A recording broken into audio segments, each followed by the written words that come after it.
श्रीहरिः लोकाभिरामं रणरङ्गधीरं राजीवनेत्रं रघुवंशनाथं कारुण्यरूपं करुणाकरं तम श्रीरामचंद्रम शरणम प्रपद्ये। मानस प्रेमियों, श्री रामचरित मानस में भगवान के संपूर्ण छवि के वर्णन के इस प्रकरण में आप सबका स्वागत है। आज हम भगवान के जनकपुर से विदाई से लेकर के और अयोध्या में विश्वामित्र के विदाई तक के प्रकरण में आई भगवान की शोभा का वर्णन सुनाने जा रहे हैं। तो भगवान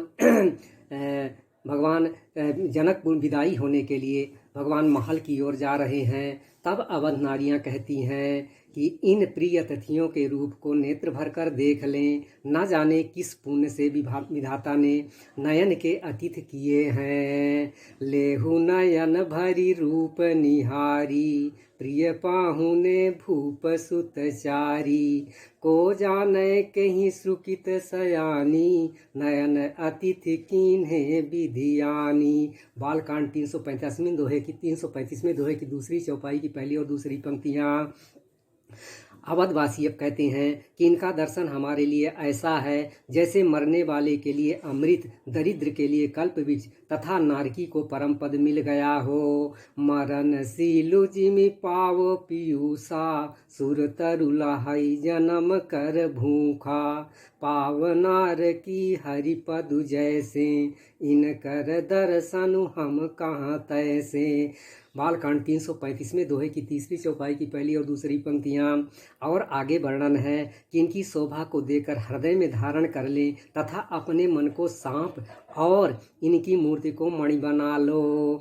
निरखी राम शोभा उर धरहु, निज मन फनी मूर्ति मणि करहु।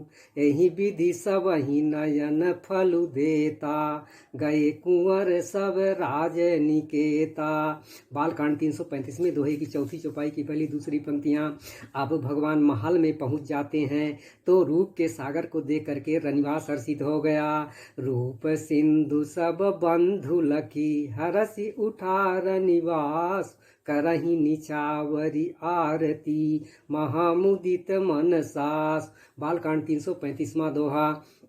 और श्री राम जी की छप को देख करके वे प्रेम में अत्यंत मग्न हो गईं। देखी राम छवि अति अनुरागी, प्रेम विवश पुनि पुनि पद लागी। रही न लाज प्रीति उर छाई, सहज स्नेहु बरनि किमि जाई। बालकांड 336वें दोहे की पहली चौपाई की पहली दूसरी पंक्तियाँ। श्री राम जी के सुंदर मधुर मूर्ति को हृदय में लाकर सब रानियां स्नेह से शिथिल हो गईं। मंजू मधुर मूरति उर आनी, भई स्नेह शिथिल सब रानी। बालकांड 337वें दोहे की तीसरी चौपाई की पहली पंक्ति। महाराज जनक जी रूपशील और गुण के धाम जामाता से मिले। मुनि मंडली है जनक सिरुनावा, आशीर्वादु सबहि सन पावा। सादर पुनि भेटे जामाता, रूपशील गुण निधि सब भ्राता। बालकांड 341वें दोहे की पहली चौपाई की पहली दूसरी पंक्तियाँ। अब महल में विदा होने के लिए महल से विदा होकर के भगवान बारात चल देती है तो वर्णन आता है कि श्री राम जी को देख करके नयनों का फल पा करके सभी ग्राम के नर नारी आनंदित हो गए। चली बारात निशान बजाई, मुदित छोट बड़ सब समुदायी। राम ही निरखी ग्राम नर नारी, पाई नयन फलु होहि सुखारी। अब बारात अवधपुर पहुंच जाती है तो वर्णन आता है कि सभी उत्साह तन धर करके दशरथ जी के महल में छा रहे हैं। श्री राम जानकी को देखने की लालसा सभी के मन में हो रही है। जनु उछाह सब सहज सुहाए, तनु धरि धरि दशरथ गृह छाए। देखन हेतु राम बय देहि, कहु लालसा होहि न केहि। बालकांड 345वें दोहे की दूसरी चौपाई की पहली दूसरी पंक्तियाँ। आनंद के वशीभूत माताओं के पैर नहीं चल रहे हैं, शरीर शिथिल हो गया है, फिर भी श्री राम जी के दर्शन की अत्यंत लालसा से परिछन का सब साज सजाने लगी। मोद प्रमोद विवश सब माता, चलहि न चरण शिथिल भय गाता। राम दरस हित अति अनुरागी, परिछनि साजु सजन सब लागी। बालकांड 346 में दोहे की पहली दूसरी चौपाई। अवध की भाव विभोर नारियां आरती उतारती हैं और चारों कुंवारों को देख करके हर्षित हो रही हैं। आरती करही मुदित पुर नारी, हर सही निरखी कुंवर बर चारी। शिविका शुभक ओहार उघारी, देखी दुलहिनी होही सुखारी। बालकांड 348 में दोहे की चौथी चौपाई की पहली और दूसरी पंक्तियां।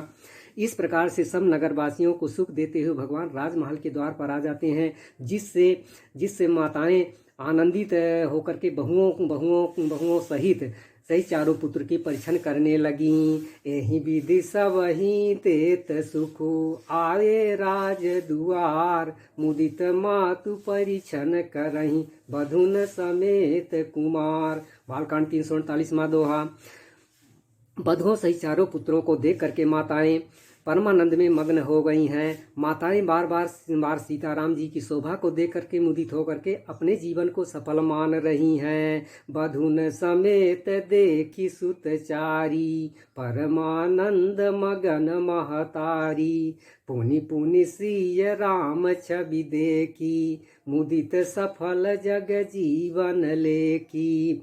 बालकांड 349 दोहे की दूसरी चौपाई की पहली दूसरी पंक्तियां। मन को हरने वाली चारों जोड़ियों को देखकर सरस्वती जी ने सभी उपमाएं खोजी, परंतु उपमा मिली नहीं, सभी छोटी लगीं, जिससे वे अत्यंत प्रेम से एकटक रूप को देखने लगीं। देखी मनोहर चारियु जोरी, शारद उपमा सकल ढंढोरी। देत न बनहि निपट लघु लागी, एकटक रही रूप अनुरागी। बालकांड 349 दोहे की चौथी चौपाई की पहली दूसरी पंक्तियां।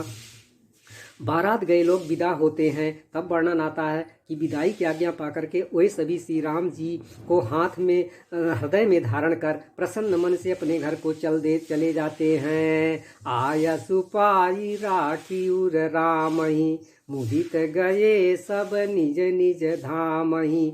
बालकांड 351 दोहे की तीसरी चौपाई की पहली पंक्तियां।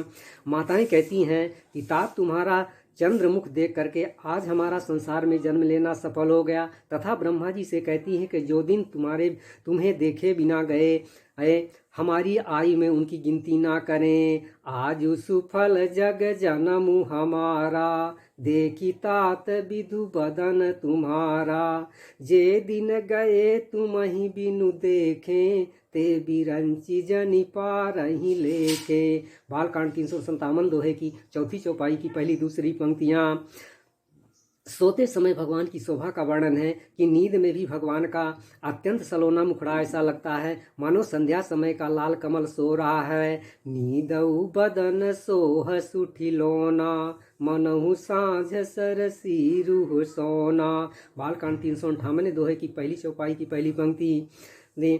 सभा में भगवान की शोभा का वर्णन है कि भगवान को देख करके नेत्रों का यही फल है, यही सीमा है। सभी के नेत्र शीतल हो गए।